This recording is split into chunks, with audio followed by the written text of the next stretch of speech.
Just be around, I'll call you. Thank you. Hi, good afternoon, everyone.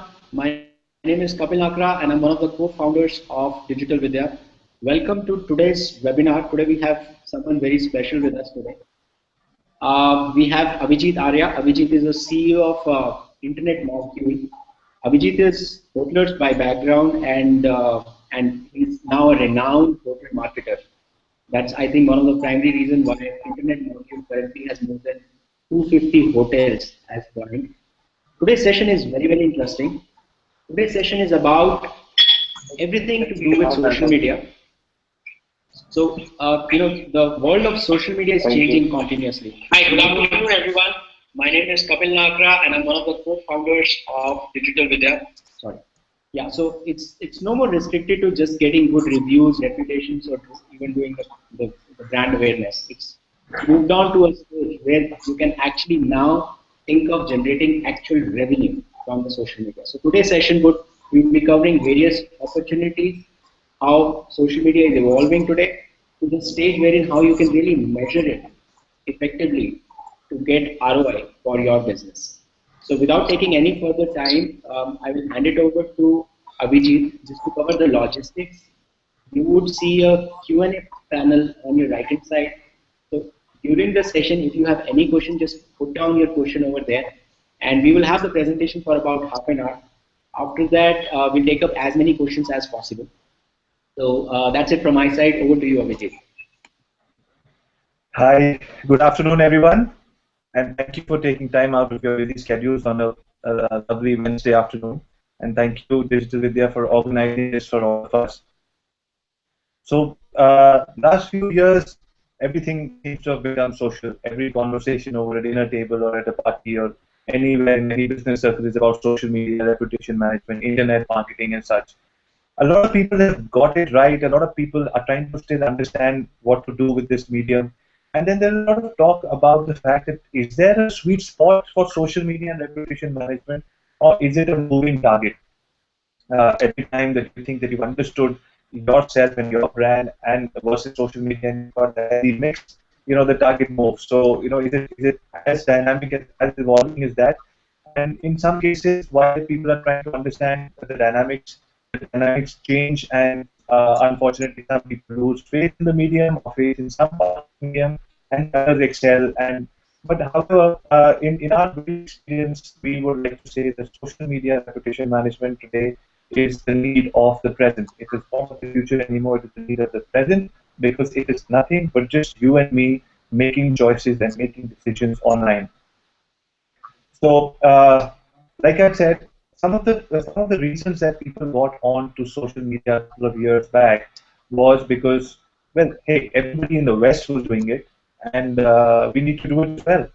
And some people said that it is effective for branding. A lot of marketers from advertising agency backgrounds came and said, "Do you know the price of advertising through a newspaper ad or a magazine ad or a hoarding?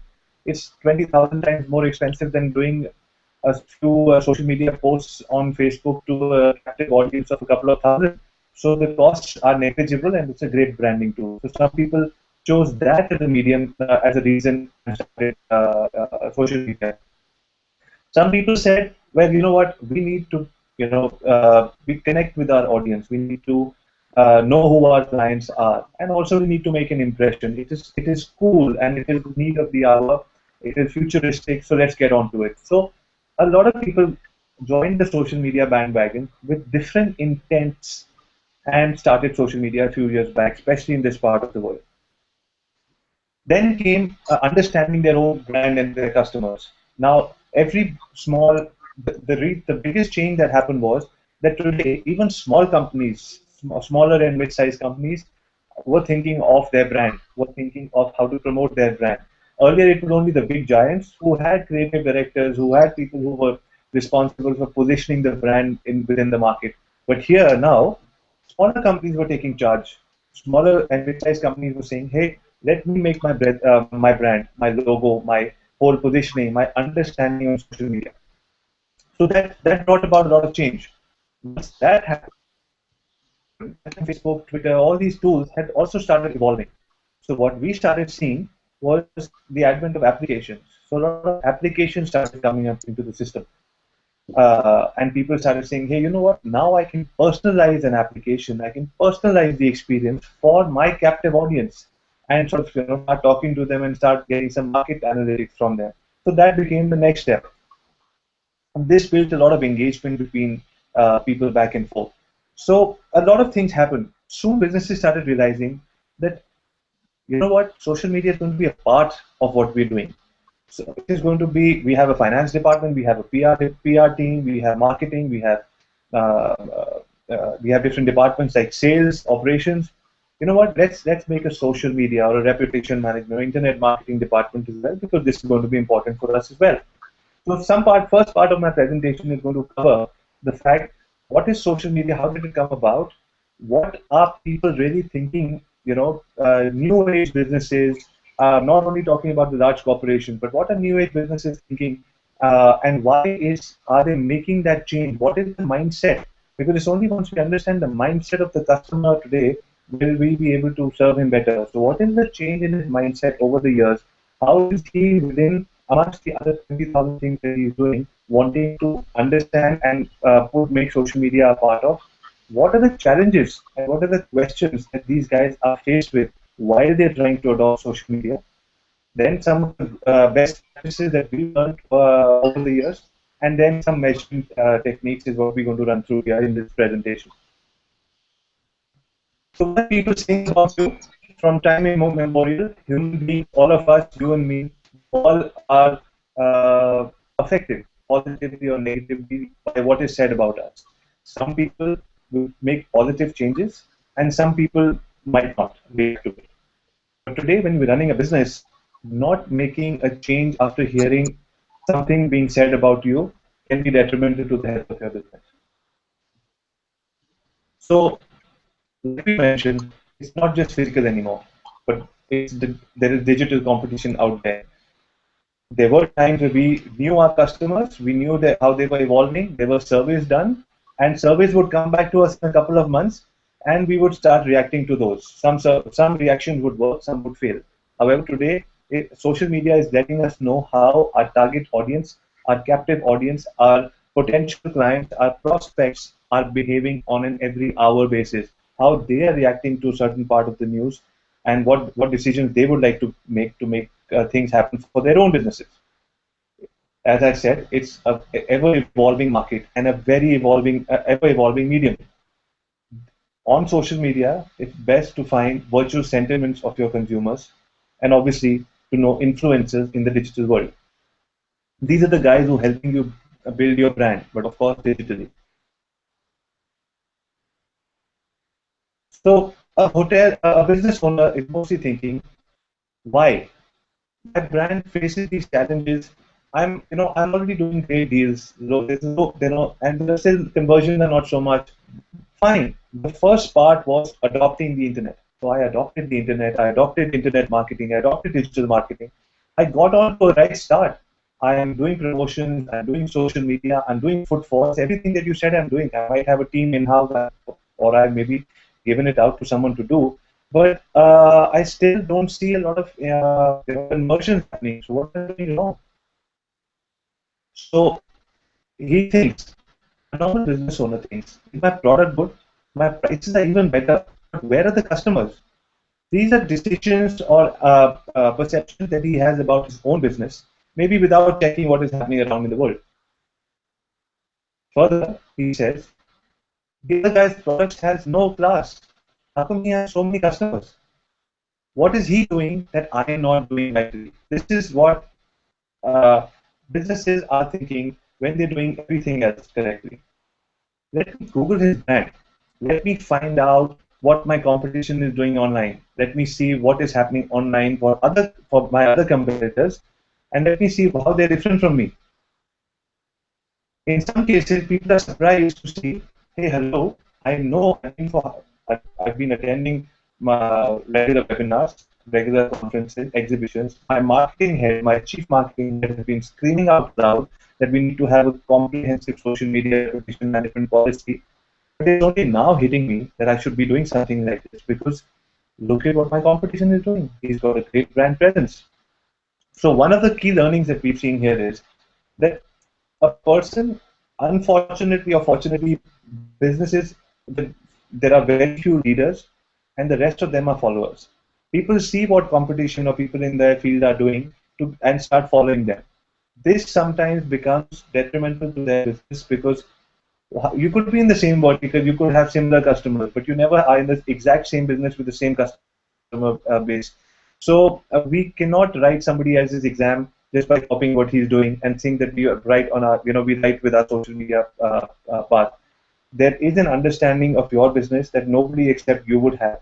There is an understanding of social media that maybe a specialist agency or somebody in-house has. The perfect marriage of that is needed at this stage. Once you've understood that it is the need of the hour, it is what your competition is doing, it's great to be inspired by what somebody else is doing, but it's always best to come up with your own strategy for your own audience.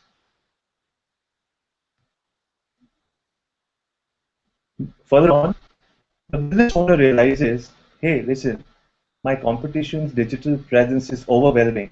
Overwhelming. He's got 50,000 likes, 5,000 followers, and he ranks number one on popular views. Now, he also responds to reviews. Who has time for that? Is he crazy, or should I also do that?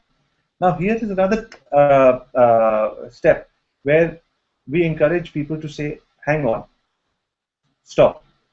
He has 50,000 fans, likes, he has 50,000 followers, he's number one. Do I need to have 50,000 followers? Does my business demand 50,000 followers? Maybe I'm a B2B player. Maybe just 2 to 3,000 people who are listening to me, and I am able to deliver an engaged, relevant message to my target audience. Isn't that the best way to engage with your clients? Or should I just go and copy the other guy because he's got 50,000, and any agency which comes and promises me 100,000 likes in the next 6 months, I'll go ahead with them? Might not be the best way to go about it. I think one of the best examples is Digital Vidya, which does a great job on social media. And all of us are always glued on to their social media page to see how they're going to inform us and educate us about what's happening in the industry. So think about your business, think about who your business caters to, and make sure that only that relevant messaging goes out to the right amount of people. Well, yes, if you're a B2C client and you need a mass audience, like you're a cell phone provider, or you sell air tickets where you need a couple of million people to be able to make 1% of them count.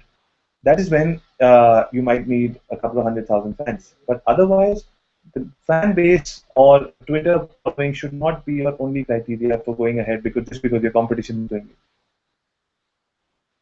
And now this time, coming back to the business owner, small, medium, or large, most business owners in our understanding of the last 5 years of the market. A business owner or a CEO or a CMO of a large brand digital company says, you know what, I've understood that people are doing internet marketing. I've understood social media is important. I've seen what my clients are doing. I've seen what my competition is doing. Now it is time for me to digital marketing. What all channels am I going to get? Should I, depending on my market, am I part of the Indian consumer base? Am I going to be catering to people overseas? Accordingly, I define geographies. After defining geographies, I would like to know which are the channels which are stronger in whichever geographies, and accordingly after those channels. But then the business owner says, hang on, this is too much work. This has to be a separate department, this has to be a separate team, and somebody has to be held accountable for it. Now here we've seen patterns evolving. In the last few years, a general manager of I'll take an example of a hotel because we work with many of these hotels. So in a few years back, general managers of the hotels were given responsibility for social media and reputation management. Very soon they realized general manager has his hands full. Plus, this is a specialized job that he might not be able to assist to 24 hours. So a junior person in the office was hired. The junior person in the office was somebody brand new, somebody closer. He was more of a digital native than anybody else. So he understood social media, but did he understand the hotel? Did he understand the brand? Did he understand the customers? So there was always a disconnect where the customer said, I definitely need somebody for digital marketing. Who should I get? And this question was unanswered for a very long time. They said, do we need an in-house team? Or do we need an onboard agency? Do we need an agency doing everything for us? And in our research and in our experience, we've seen that there are pros and cons to both. An onboard agency might have a better grip on concepts and tools and evolving patterns. They might be economic compared to a team of experts in-house. They have better exposures to industry and competition because this is what an agency is doing. An in-house team might be, for an in-house team, the advantages and disadvantages are there could be fluent information flow because they know what's happening in real time. They might have moderate understanding of the medium. They might be expensive, and it might be time-consuming for the in-house agency to stay, in-house team to stay updated. So what should a business owner do? Well, in our experience, what we've seen is that a healthy mix of both works. In case there is somebody who is a coordinator, a dedicated coordinator with moderate to decent understanding of the medium. And more than that, even if he doesn't have so much understanding of the medium, if he has moderate to decent understanding of the brand and what the brand wants and expects, works with an agency which is fluid, which is getting new information, which has a lot of exposure, new thinking and understanding, and an army of people. A coordinator within a client set and an agency is the marriage that we've seen working best.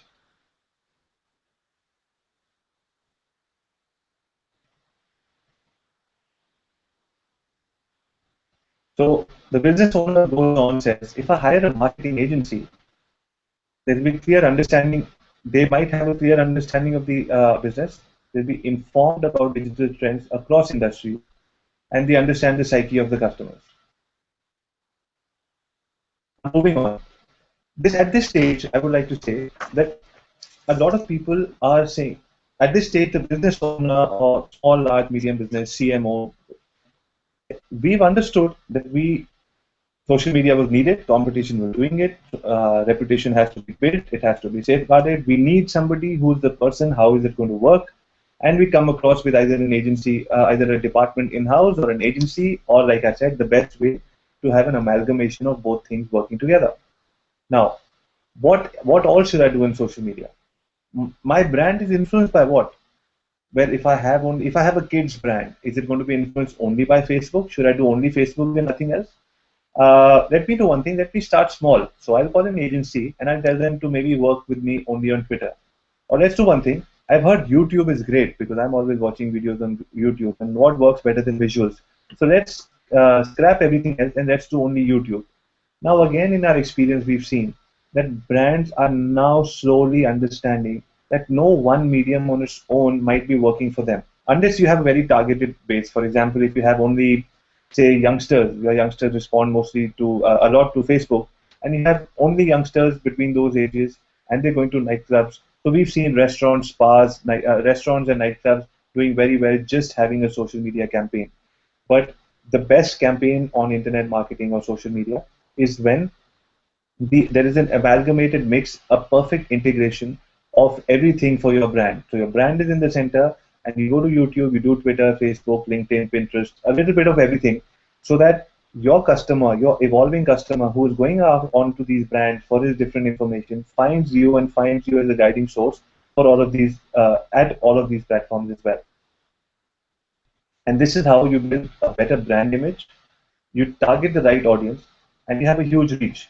Now later on, it's also been seen that some brands, after trying 6, 7, 8 channels, come back and they say, we understood what worked for us and what didn't, and we've come back to 3 channels. And they remain with 3 channels for the next couple of months till they feel that the audience is again moving, and they maybe go back to some channels.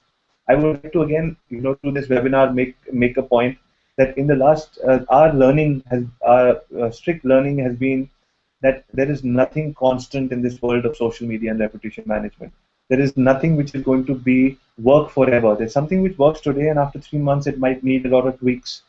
So a campaign is, an integrated exercise is almost runs as current as a campaign. You cannot have a campaign running for the whole year.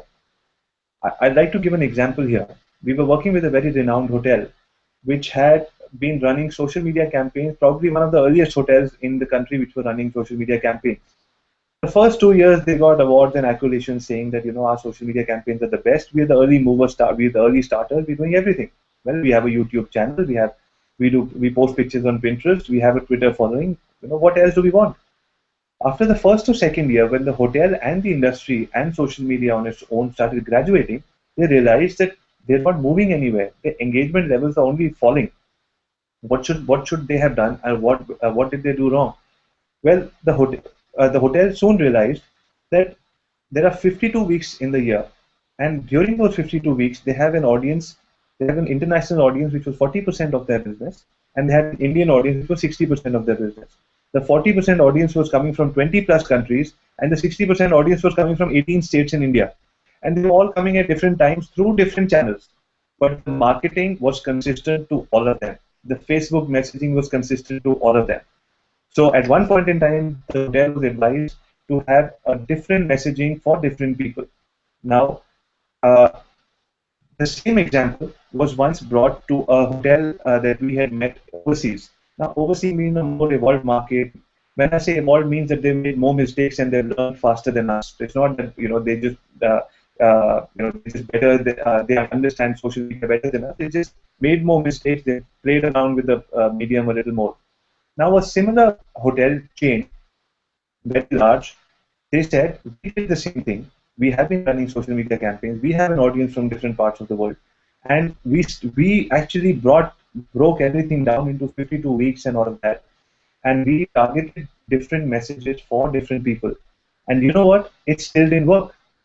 So what was the reason here?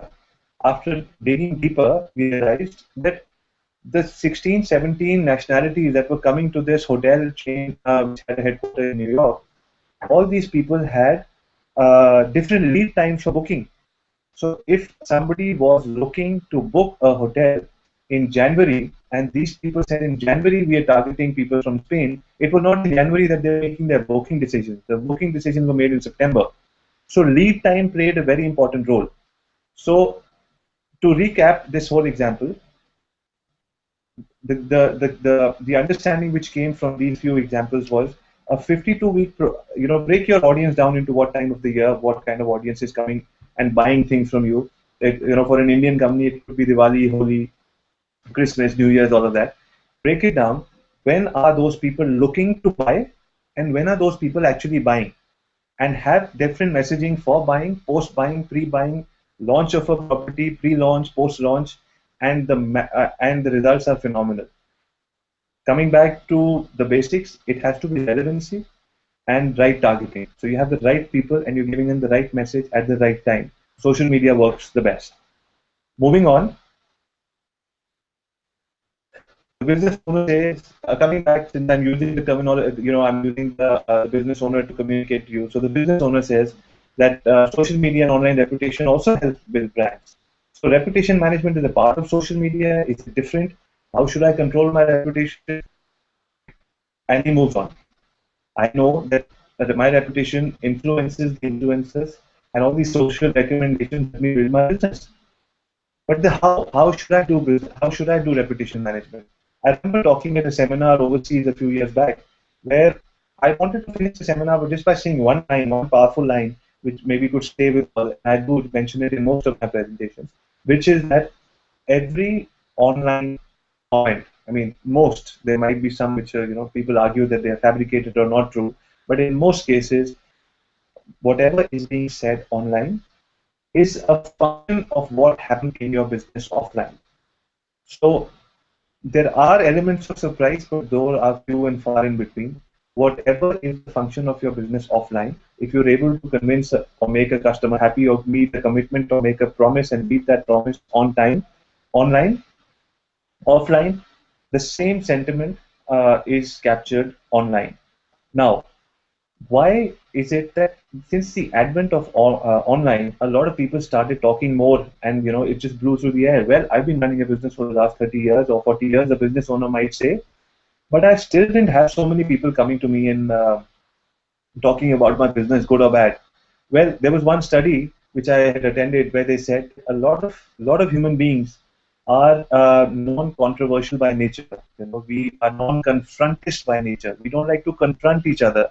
And you asked me how my service was. I was not very happy because you made me wait 20 minutes before you serviced my BMW, or you made me wait half an hour before you gave me my butter chicken at my favorite restaurant.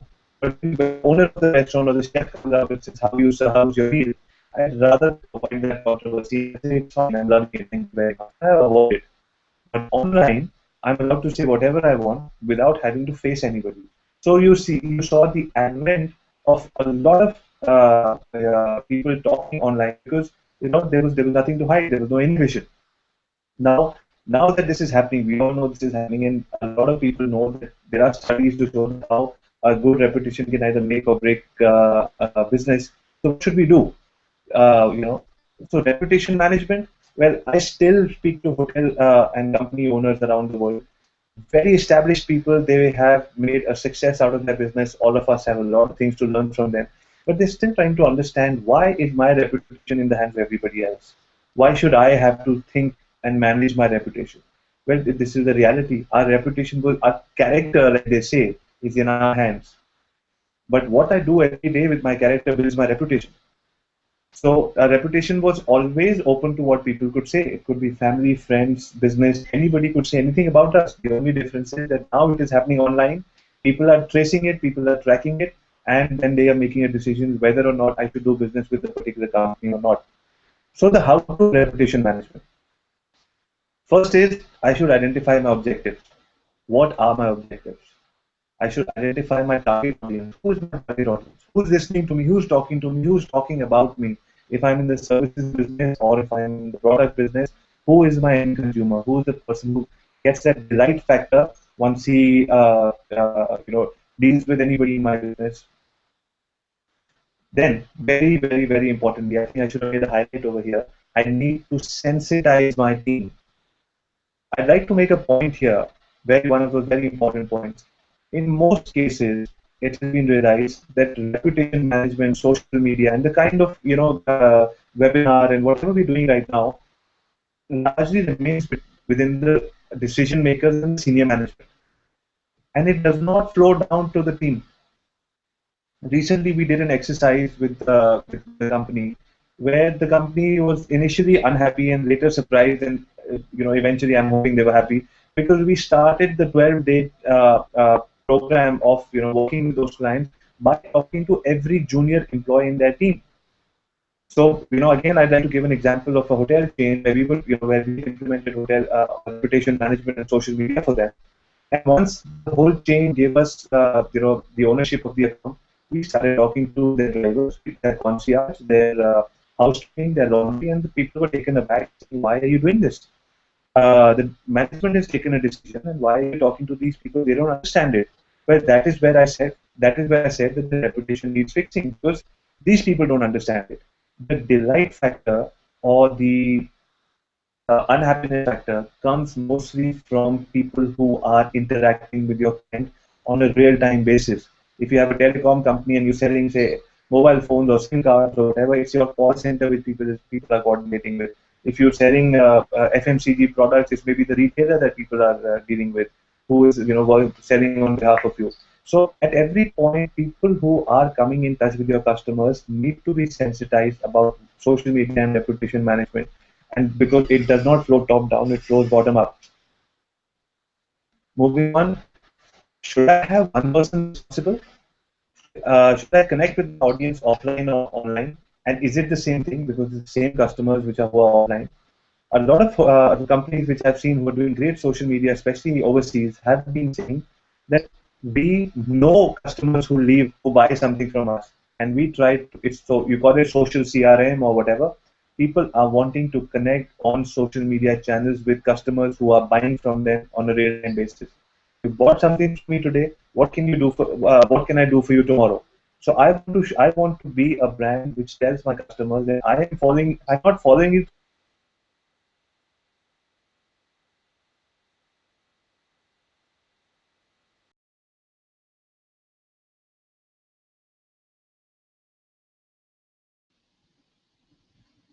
Abhijit, there is no sound from your side. Can you please check it once?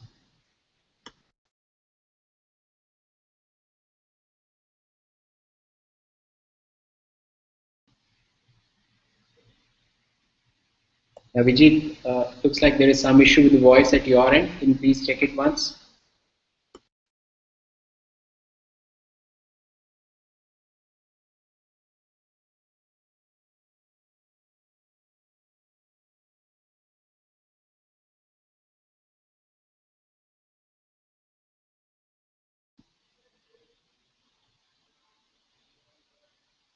Yeah, Vijay, there is some issue with the voice at your end. Can you please check it once? I can't hear anything.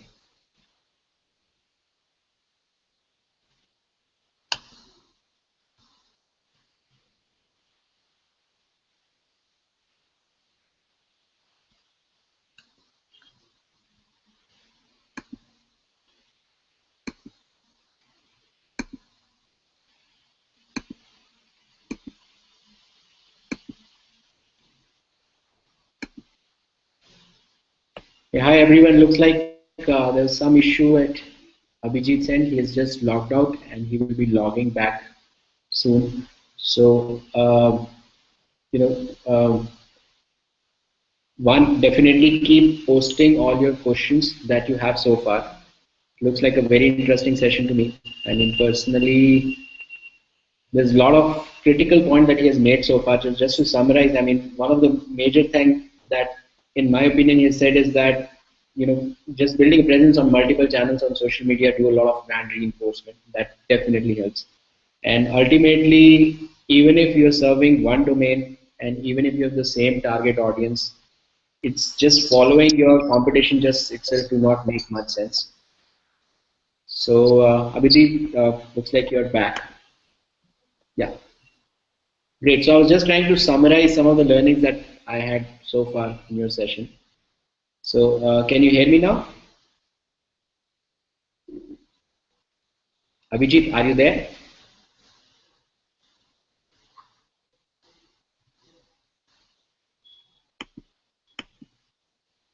Abhijit, there is some issue at your end. Could you please get the voice issue resolved? Okay, yeah, and another critical thing I think, and personally, this is, I mean, when he was mentioning that, I was realizing that kind of challenge that people have this internally is work to deal with the sensitization of the internal team. And that I think is very, very critical. It can actually make a difference wherein two organizations doing the same stuff, getting completely different results just because at one side the team is sensitized, the internal champion is the one who can influence decision and is taking risky steps. So Abhijit, are you back? Yes, I'm back. Great, sir. So you can continue. Great. So sorry for this brief break. I hope my reputation is not going to get tarnished because of this break that I took. Right. Now, moving on. So get them to engage. Get them to engage. We need to give them more responsibility. Like you said, we need to have champions within our clients. There are champions as well. Champions cannot be found only in your own companies. Champions can be found within clients. There are people who are willing to influence others. It is very difficult. A lot of brands, a lot of reputation management brands have been talking about the fact that there are more good reviews than bad reviews. So, concentrate on reviews. Your reviews help. And a lot of us were skeptics for a very long time that, no, it's only the bad things that come online. अच्छी चीजें बोलने का किसके पास time है and all of that. And very honestly, I was a believer of the same thing as well for some time. If we realize that there is a lot of delight factor which is created, and a lot of people want to write about it because people feel that I have today the power to influence somebody else's decision. So if you are taking a 2 week holiday and you're choosing a tour agency, or if you're taking a once in a year well-earned holiday and you're going to UK or wherever or Goa, I would like to tell you that please take this particular airline and take this seat because this is going to make your travel and your flying experience the best. So I am an author or an authority on the subject, or at least I'd like to think that I am, and therefore I'd like to influence your decision. So, crux of the matter is a lot of people are out there to talk good stuff. So encourage them. Find influencers, find champions within your client community, and they are more than happy to talk about you. Of course, like I said, your product and what you're selling and what you're promising has to be delivered. So just some examples on how encourage your patrons to portray your brand's experience. There's an example of a restaurant which said, we don't have multi-million dollar budgets. How do we engage with social media? Well, if you don't have budgets and you don't want to engage with social media 100% through marketing, tell your guests to do it. Tell people who are doing it. Just focus on basics. So what these people did, they gave out some high definition cameras to their people, to their guests, and whenever they saw somebody having a good experience or a happy experience, they asked them to take a picture. The picture was taken, and these guests posted these pictures themselves. These pictures were posted, and people started writing comments, and end of the day, you get to know that the restaurant is doing well or the restaurant is being promoted. And what have you done? Absolutely nothing. You've just encouraged your own people to write more things about the brand. So use social media to elevate your customers' experience. Just a statistic which says close to 50% of your customers use the internet today, and they talk and they listen. Another point I would like to make here, very, very important point, is a lot of people say, I'm not getting enough engagement. My engagement is 4%, 5%, 7%, 1%, whatever. And my engagement is going down. The largest of CEOs and CMOs are worried about engagement and how it's happening and why it's dropping. And to some extent, they're correct. But there's something that we identified called active and passive engagement. There are a lot of people who are sitting back in the office or at home, just relaxing over the laptop, looking at what people are saying or what restaurants are saying on social media. Or they don't necessarily need to go and like you or forward or share or whatever. Because this is my lazy time, this is my time. I want to see what's happening. I don't need to just I don't need to react. So there is a lot of passive engagement also which is happening on social media. So even if you feel that people are not, if you feel people are not listening, it's a mistake. People are listening, and they're listening more than they are talking, and 50% of them are talking. So you can imagine what kind of people are listening to what you're saying. So what is the first thing you should do? Be transparent. Be transparent. Again, I was attending a digital marketing seminar somewhere. I think it was in San Francisco, where one lady came and said that today the world has no option. She was talking about social media and how social media is going to change our world. And she said today the world has no option. But if you want to run your business, you have to be completely 100% transparent and honest. I'm not saying most of us are not, but whatever bit of honesty was not brought forth has to be, because today everybody recognizes, reads, shares, and tells everybody else about the brand. And it influences your business, it influences your money, it influences your revenue. So be transparent, always respond, educate your fans. Educate your fans, tell them, for example, a restaurant can tell them how, can do a YouTube video on how to cook. Or somebody can say this is the new iPhone 5s, and these are the best features, the coolest features, or the free apps that are available. People want to know that. Educate your fans and show off your goods. Show them this is what I have, and this is your channel, and they're here. While you're being transparent and responding and educating them, you have the right to show off your goods. Flaunt that you're savvy. Have a mobile application. Show them what you can do with the mobile application. Respect and appreciate your team. Whenever it comes to social media, it is a lot about our customers, our prospective clients, our people but it's also the people we work with. So it's always a good idea to respect and appreciate your own team throughout your country, throughout the world, wherever you have offices, to saying these are the people who are making it work for you. It's not only, like I said, it's not only the senior management, but these people who are making it work for you. Share your press. Well, if you have 10,000 fans on Facebook and you have something which came out in the press, and you send it out on Facebook, it's a much bigger medium than any of the small newspapers or magazines could be. And once in a while, surprise them. Give them something that they're looking for. A lot of times we know birthdays and anniversaries of people who are working with us on Facebook. We can give them something special. We can preempt something special for our guests. It is like a complete delight factor that we can give through social media. So do share your press, do surprise them sometimes. But do remember, always be consistent online and offline. The messaging that a person who is giving at your store. So if you, for example, you're a brand and you have 10 stores or 20 stores in the country.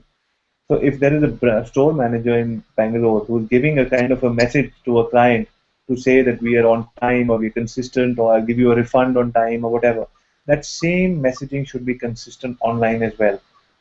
And be interesting, Sometimes it's not only about your brand. It's not only about it's about current events. It could be about music. It could be about Bollywood. It could be about Hollywood.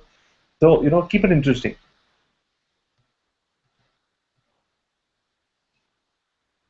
Keep your communication different on Facebook and Twitter. I mean, there are mixed views on that. Some people like it to be same, but I feel that there's a different audience that likes to check Facebook 20 times a day, and there's a different audience which likes to check Twitter maybe twice a day. And then, go ahead, ask us. Ask the client. This is what you worked hard for. You've been consistent, interesting. You've done so much. Ask them. You really like us. And then make changes. And then you realize that online reputation management helps you to handle sentiments. It helps you form opinions and it helps you give opinions. It helps you guide opinions. And well, in a way, it does help you put your best face forward. Just some interesting statistics. 80, so mostly this is travel based. 81% travelers consult review sites before making a travel purchase. So take a cue from travel history in the travel industry and say people are actually going and checking online before they are spending their money. And plus it's fun as well, right?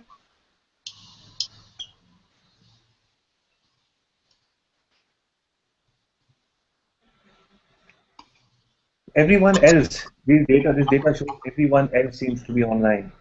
So are we online? Are we online enough? Are we, what is enough? How much is enough? So online reputation management, just some examples. There are many sites. Management responses can be used. Management responses, and people say that there are reviews about us and we get paranoid with reviews, good or bad. A lot of people tell us that we get up first thing in the morning and we say, what are people saying about us? If they're saying good things, then I have a good day. If they're not saying good things, then I've had the worst day of my life. And these are senior people from senior companies, talking like that. But, firstly, it's the need of the hour. It's what's happening and we can't, we need to deal with it. And I always say, look at the positive side. A review always comes with an opportunity of a management response, and a management response is a great opportunity for you to tell your clients about not only what they're asking, but also you can help. It's a marketing tool. A review platform, a management response platform on a review channel is a great free tool to market your services. But how should I manage my responses? A lot of people, we get a lot of emails in our inbox, especially on a Monday morning, saying reviews, responses, and all of that. But there is something which needs to be consistent and understood. Timely responses are very important. People, if somebody sent you something, it's not only that one person. There are 8 to 10 people who might be looking at your response to that person's query and then decide whether or not he should book or buy with you. Therefore, timely responses, respond to both positive and negative. Don't shy away. There was a slide in one of the presentations I'm not carrying here right now, where a general manager of a hotel turns his back when somebody says that your hotel is not very nice and I want to talk to you about the room service and all that.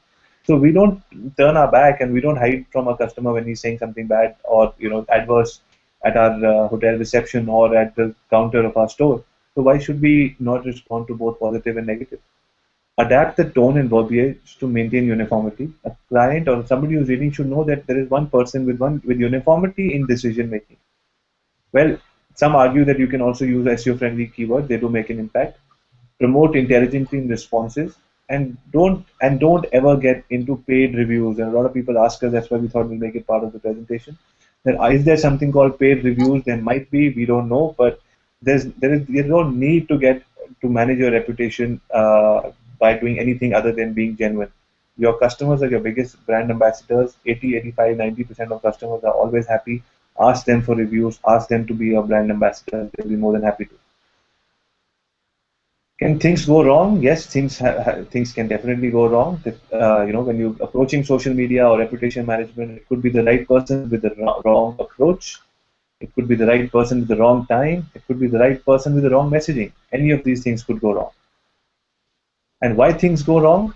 Now, this is primarily, as we're coming to the close of the presentation, I like to say, social media again, reputation management, great tool, great ways to work around it. A lot of logic, a lot of simplicity, a lot of experiments, a lot of interaction. If you're a people's person and your business is definitely people-centric, it's a great medium. But what are the things that completely go wrong? Like I said in the beginning of my presentation, a lot of people, faith in the medium or say it doesn't work or never worked before. Or it worked for some time and stopped working. So here are some of the things that we identified. Multiple objectives, multiple stakeholders. Well, this is the biggest blunder that a lot of people make. You go to a client and a client has 10 people sitting or 5 people sitting saying that the owner, the CMO, the general manager, this, 4 people, these are the people who are custodians of the brand. It's best to run away from a meeting like that because the 5 people cannot govern a brand. So it has to be 1 or 2 people at best. Roll it down to the people you're working with and tell them it has to be a consistent approach for at least some period of time before we change it. So multiple objectives should not be there. Multiple stakeholders can spoil the game. And sometimes, like I said, there's a disconnect between the online and the offline team. The online team knows what to do. The offline team doesn't even know that a social media campaign has started. There has to be that synergy. And like I said, the on-ground team has to be aware of the digital initiative. Now, what can I expect from consistent efforts in social media and reputation management? There's definitely some investment needed, investment in terms of time, in terms of understanding your own brand, how to go about it. But there is definite ROI, there is better brand reach, there is brand recall value, there are conversations around your brand, and there is a new consumer base which evolves. And definitely there is there is revenue from all of this. Reputation management, social media today, I can confidently say, is directly proportional to the revenues of a business. Adverse news or adverse reviews have known in the past to make or break big businesses. Larger businesses, publicly listed companies had problems with good or bad press, and their stock value would go up and down. Then it could be notional, but it did go up and down just for those few days. But now it has trickled down to the small and medium-sized businesses as well. They also get affected by this kind of these kind of reviews. Nobody, India especially, is one of the most price sensitive markets. People like to talk to people. People like to understand what other people have said about your brand. So if there are good things being said, if you're a good business, in most cases, good things are going to be said. But the reputation has to be managed properly. Social media has to be there to reach out to your customers who are trying to reach you, maybe. And there is a direct correlation to how revenues can be made. It's basically, we say online reputation management and your revenues are two sides of the same coin. And if you see that you inform customers, it does help you drive short-term demand. It does help build brand awareness. It does help focus on building customers, and it does help in retention of existing customers.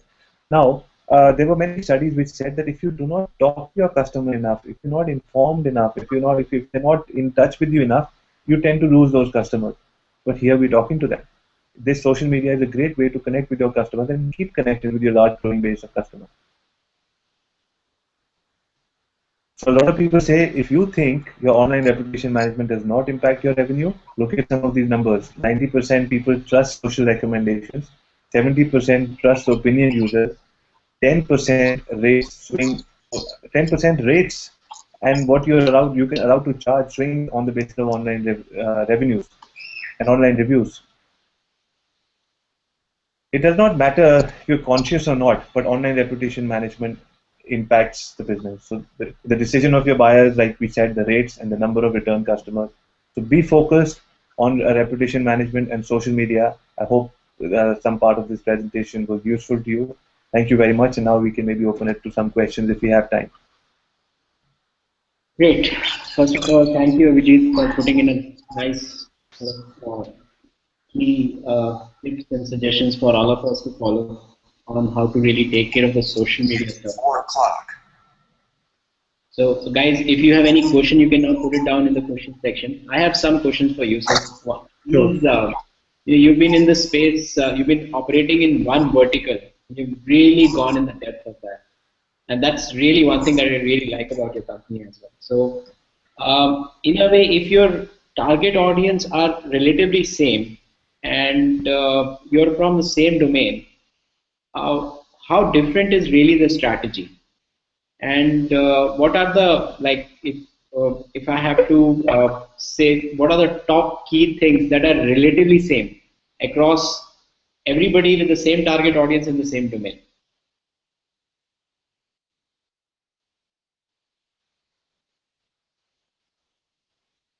Abhijit, are you there? Looks like we've lost Abhijit, so he'll be back soon. Guys, you can simultaneously keep posting your questions, and I'll take a look at the questions that has already been posted so far.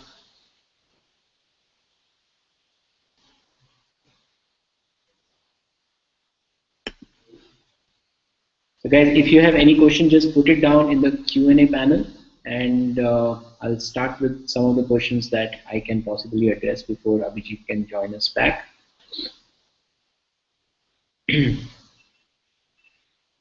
Okay, so I'll start with the lowest one first, the one that's been asked just few minutes back.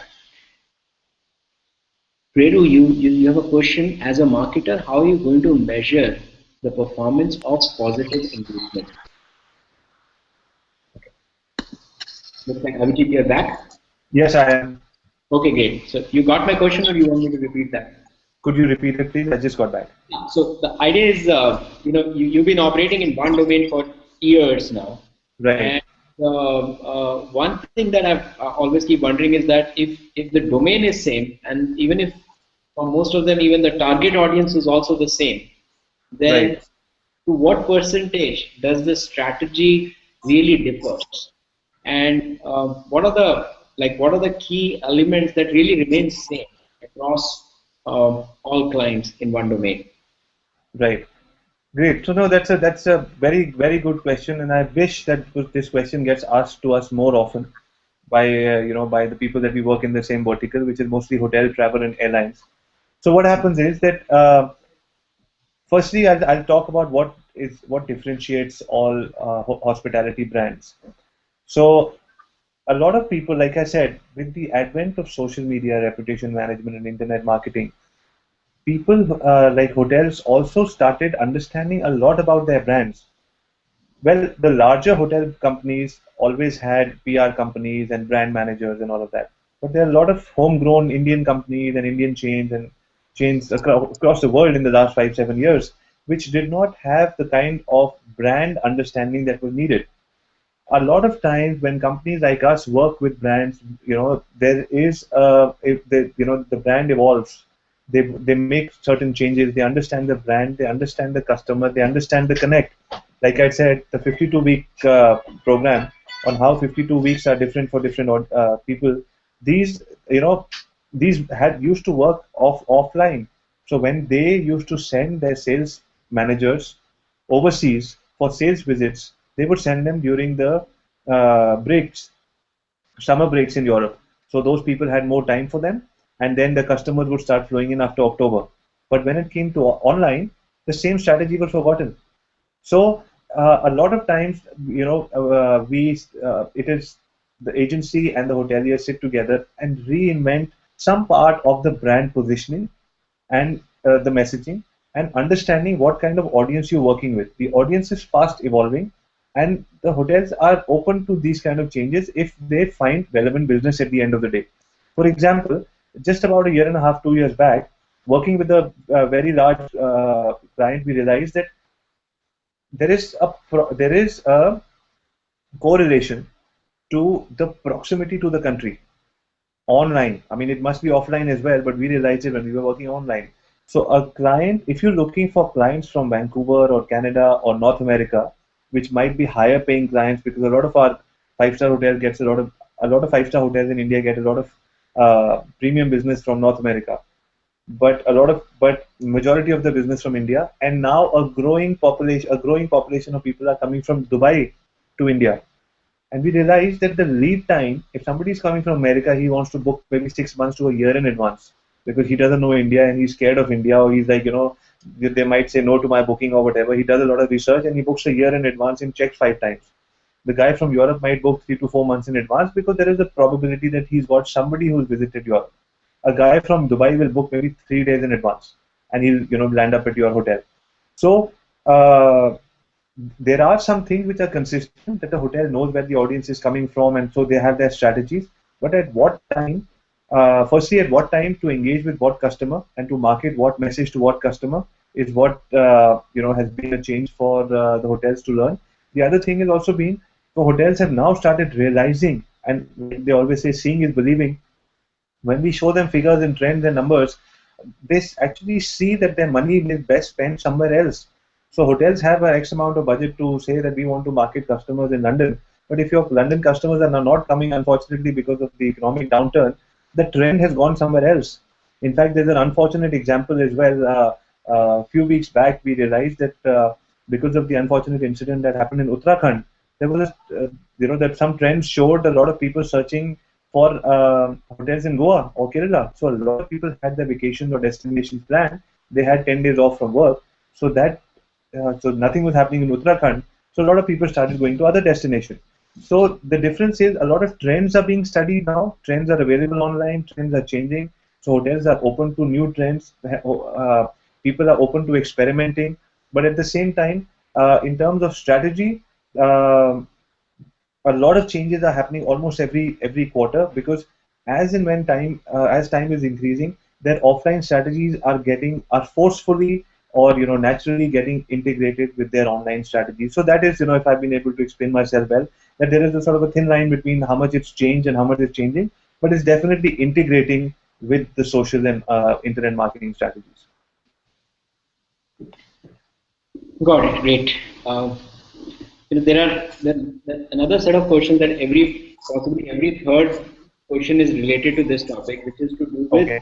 the tools that you can effectively use to measure your presence. Like how can you effectively measure the positive engagement, the tonality across social media, the impact of that on your revenue? Is there some sort of free tools that you recommend? Is there some sort of tools that you are the paid one, but you think are very relevant and everyone should use it?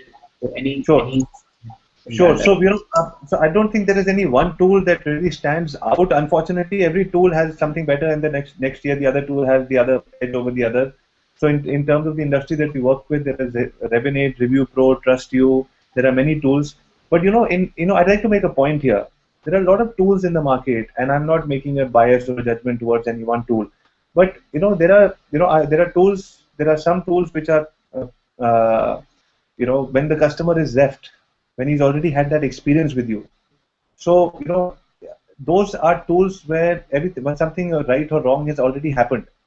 And then we analyze 21% of them were happy, 31 were not. And then it goes to the board of directors and they see what has happened. And then a strategy is made to make changes, but the changes cannot happen during season time. So that effect takes a minimum of a couple of weeks. So I don't really know how these tools are very effective. Yes, there are some of these tools show you how many reviews you got on, say, a channel, and those channels which were so you got not only the good and bad reviews, but reviews on cleanliness, reviews on location, staff.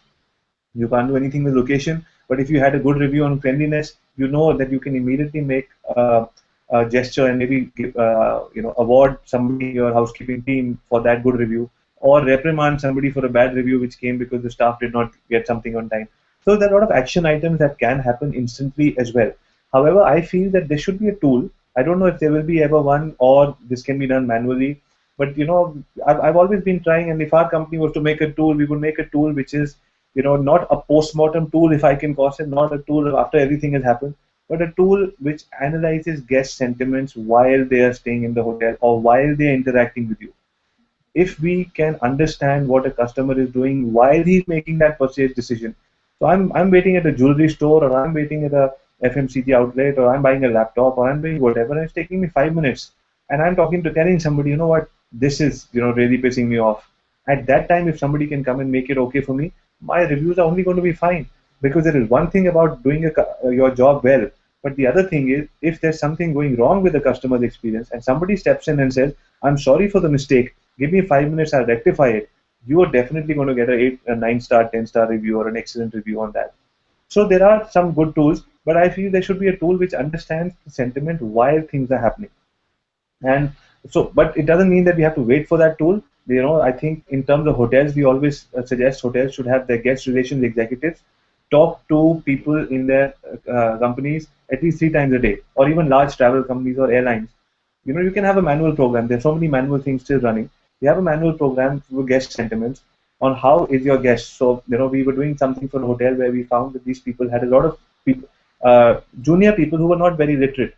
So we made happy faces, happy and sad faces. So he said, room number 302 was unhappy because his toast came late, or instead of white bread, I got him brown bread, and he was on a diet or not on a diet or whatever. So these small things can irritate somebody. That whole guest sentiment report comes to your guest relations executive 2 to 3 times a day. You show it to your general manager. People who are not happy, go back to them, try to make them okay with whatever's happened, apologize, and then whatever happens online is going to be a powerful, very powerful experience. So this, there are some tools which happen, after your person has done your transaction with you. But I think we should focus on building a tool which gives you a brand sentiment analysis as or before the transaction is happening.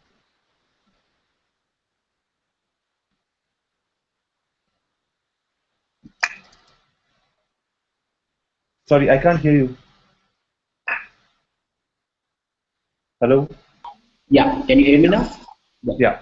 In the continuation of this same thought, there's a question asked by Tanya. She's saying that they're using a tool called Brand Karma to measure the performance of her hotel. So is that enough, or is there more tool you recommend? Are you aware of Brand Karma? Or, Yes. I think Brand Karma is a good tool. They've been around for a very long time. I think they were one of the earlier people to start sentiment analysis for hotels. I think it's a great tool, but like any other tool, you need to work with it. If you're getting information, there are two things that hotels do with these kind of tools. They make beautiful, nice-looking reports and show them to their seniors, and the senior likes to get a 20-minute snapshot of what is happening in my hotel. But there are a lot of actionable reports that come out from tools like Brand Karma as well, on which are the things that you need to focus on. So if anything is taking more than double-digit percentage, so if you're seeing 10% adverse reviews or negative sentiments towards housekeeping or whatever, that is where you need to focus on, and that is when those tools will actually get you something, something substantial. But another thing I like to add is that especially for hotels, the name of the guest, you have his email ID, he stayed with you. Get back to him, call him, get in touch with him, offer him some 5%, 10%, or a coffee, or happy birthday, or anniversary, or something for his wife or kids. The experience becomes much better. It's a service industry, there will always be errors, but since you know the customer, best to reach out to them. These tools are not the end of it. The tools identify and give you an X-ray vision of where your hotel stands in terms of your reputation online. What I don't understand, or I don't appreciate, or I wish would change, is that people react when they see adverse reviews, and they're like, oh my god, my boss is either going to fire me, the boss feels the owner is going to fire him, and you want to somehow bury that comment on any review channel. The idea is to understand it, reach back to the guest, and in some cases the review channels also allow you the opportunity to, if it's not a correct or genuine review, you can take it off, or you ask a guest that this is not exactly what happened, and the guest has the ability to take it off. So the first thing is, don't panic. Use the tool, Brand Karma, or any other tool. Brand Karma is a good tool. Use it to get a nice snapshot and show it to your supervisor or your senior or whoever. But also take actionable measures, and your hotel will skyrocket for sure. got that. Great. So we do not have too much time left. Just a couple of more questions. So a lot of people wants to know the uh, the, the relationship between the social media and search engines when it comes to the online reputation management. Like how does one impact others, or does it make sense to do both of them simultaneously? So what are your thoughts on that, and what kind of a, like, in terms of how many activities are being carried out in each of these techniques, and so any thoughts on in this regards? Sure. So a lot of people have, a lot of very advanced and companies have approached us when they said that now it is social SEO, right? It's social search. So what should we do when it comes to social search? And so, like I said, anything new that happens in the world, first is to react. And maybe that's a positive point. All human beings, we like to react to something, even if we're not sitting back, we're reacting. So we reacted by doing everything else on social media, and tagging it. Then there were mixed reviews on our Facebook, never going to maybe show what Google does, and vice versa. However, simple and small things which have worked, I can share with you. For example, if you're doing an article for social media, or if you're doing an article for SEO, or you're writing a blog for SEO, make it shareable. Make it shareable. As soon as you make that blog or article shareable, it becomes social. People can forward it, people can share it, people can comment on it. It becomes a long thread. So your one article becomes, which you have maybe done, or a blog you've done for SEO value, now is giving you social reach as well. So these are the small things that you need to do. But yes, definitely social and search and reputation management are rubbing shoulders with each other. They are somewhere, one, but definitely different sciences and different approaches need to be done for all of them. One major thing I'd like to say is that if people say, a lot of people say, I have limited budgets or limited time, can I or can I adopt just one? And I would say no, because if you have 1 hour or just $100, divide all of them into all these three. You cannot say that can I put only salt or only pepper in my food and make it work because I have less money. I'll say if you have less money, buy a little bit of salt, a little bit of pepper, a little bit of ginger, and put a little bit of everything so your dish comes out perfect. Great. So one last question for you before we close it for the day.